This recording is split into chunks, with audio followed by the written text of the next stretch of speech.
Our next guest has a book called I Just Want My Pants Back. David Rosen. David Rosen. Hi, everyone.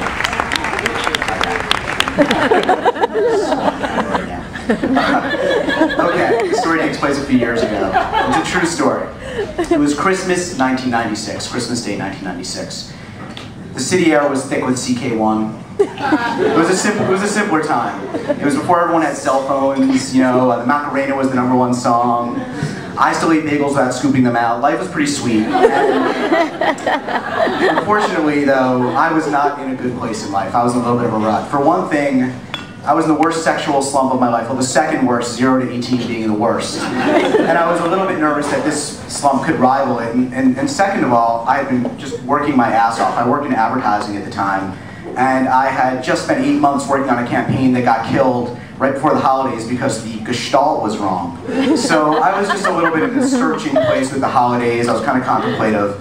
And I was sitting home like licking my wounds when I got a phone call. And it was my friend Darren Strauss. This is before Darren Strauss was best-selling author Darren Strauss. He was kind of like lazy, whiny, former camp counselor Jew Darren Strauss. And he called me up and his voice was all high, like full of helium. He's all giddy and he's like, "Hey Rosen, you want to hear something cool?" And I was like, you know, he knows that I enjoy cool things, so I was like, yes, I would. And he's like, "You want to be on a porn show?" And I was like, "A porn show?" He's like, "Yeah, a porn show." And I thought, God, a porn show, so many questions, like, you know, gay or straight? Do I have to get naked? Would there be a hot transsexual on the show that I would take home and then later find out she had a penis? And this is a long-standing fear of mine. So, and also, Darren had kidded me in the past, like, recently I'd been really high and hungry and he told me he buried a Kit Kat in Tompkins Square Park. That didn't turn out to be true. So I was, you know, questioning it, but this actually was a true thing.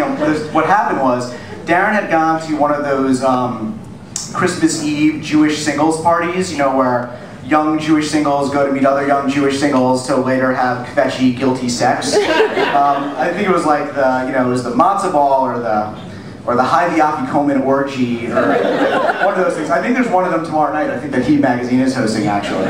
Heebinism. And anyway, he met this woman there whose name was Bootsy. Bootsy was spelled with an I-E, the Ashkenazi spelling. She, you know, he went home with her and he found out the next morning two things. One, that Bootsy was only 19, and two, that her mother was someone named Sky London. And Sky London, it turns out, was the host of the second most popular porn show right behind Robin Bird on public access channel 35.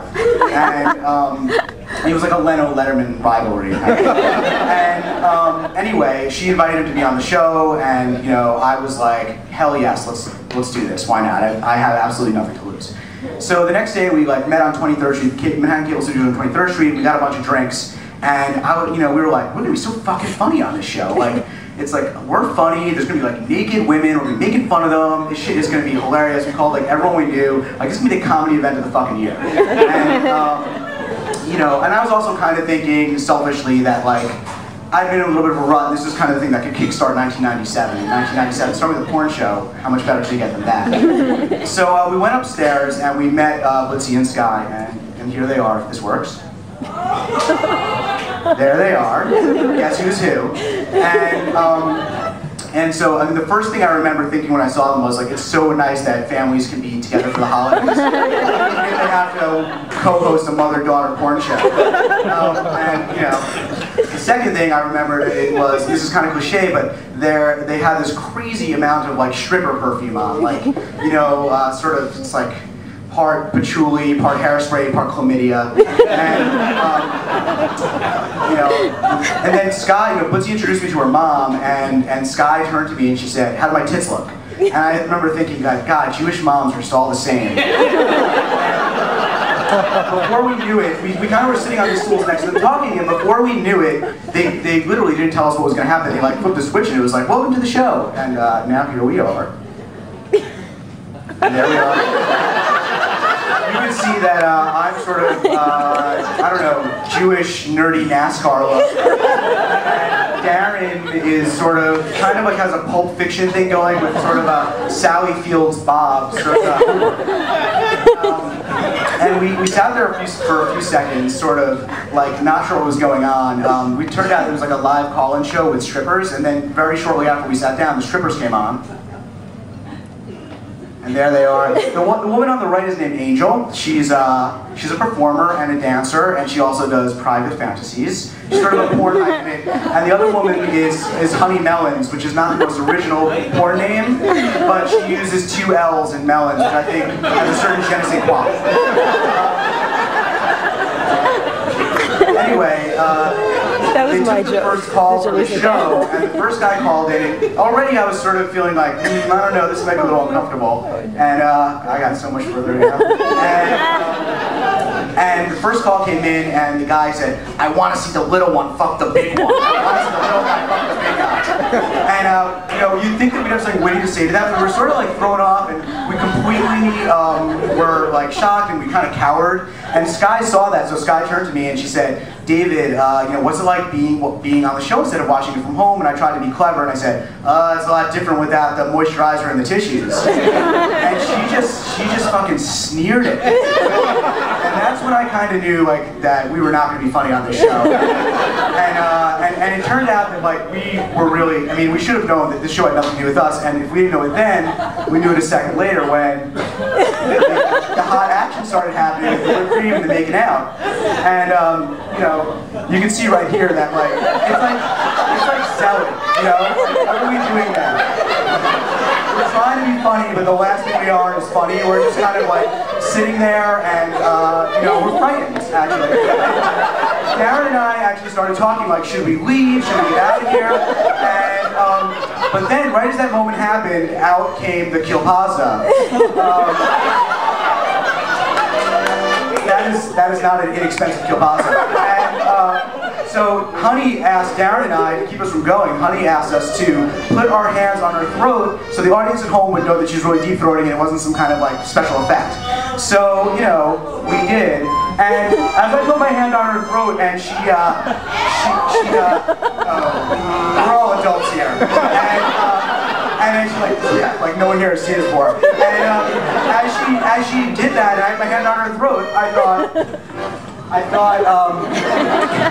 it gets so much better. And as I had my hand on her throat, I thought, you know, I was a little freaked out, but then I thought, wow, I'm really impressed with Honey Melons here. I mean, she has no gag reflex, she has big melons, and she's doing the best she can in her life. And maybe I can do the best I could in my life if I try hard. And that's the end of the story, I guess. Thank you.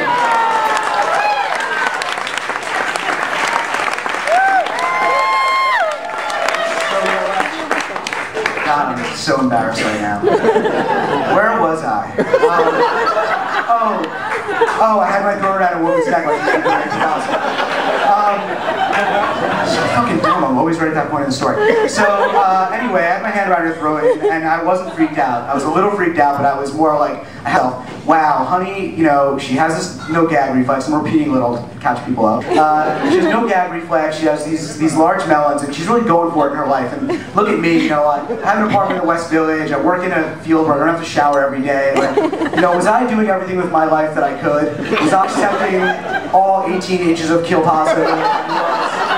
And, you know, I had that moment, and it was about to come to an epiphany when actually the ladies took off all their clothes and started making out and full on action, and I just sort of lost my sense. And finally, the house lights came on, the show was over. It was, you know, as it is in any theatrical performance, it's like sort of bittersweet. And everyone said their goodbyes, and Honey came over to me, and I'll never forget, she was still naked, and her labia piercings were clanking like wind chimes. She gave me a business card, and she said, you know, I just want you to know it was really a pleasure to work with you. And like a good corporate soldier. And I took the card, and I thought there was a tear in her eye. I wasn't really looking in her eye, but I thought there was a tear in her eye. And I thought, you know, I thought we bonded. And I said, you know, Honey, actually, it was the pleasure was all mine. You know, I think I learned something today. And she said, thanks, Darren. Thanks a lot. And then the girls all went out for drinks, and Darren and I weren't invited. That's the end. Thank you for